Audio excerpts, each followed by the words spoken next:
Hi friends, చాలా మంది texture మీద మెటాలిక్ కాపర్ కానీ గోల్డ్ కానీ సిల్వర్ కానీ వేస్తూ ఉంటారు. ఫినిషింగ్ రావట్లేదండి, మీరు మీ వీడియోస్లో చూసినంత ఫినిషింగ్ రావట్లేదని చాలా మంది అనుకుంటారు. మెయిన్గా ఏంటంటే ఈ ఎక్రిలిక్ పెయింట్స్ వచ్చేసేపటికి నేను ఆర్టిస్టిక్ గోల్డ్లో తీసుకుంటాను. ఇది మన మామూలుగా పెయింట్ షాప్లో ఎక్కడన్నా దొరికిద్ది ఆర్టిస్టిక్ గోల్డ్. ఇది సపరేట్గా మెటాలిక్ అనమాట.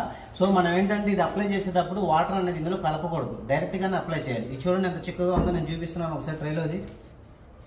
ఇది కాపర్ కలరు, ఇది చూడండి ఎంత చిక్కగా ఉందో.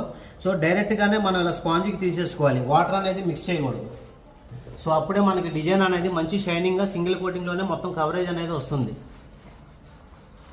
సో చాలామంది ఏంటంటే రాయల్ ఎమర్షన్లో కానీ లేకపోతే రాయల్ మెటాలిక్లో కానీ బర్జర్ మెటాలిక్లో కానీ వాడుతూ ఉంటారు.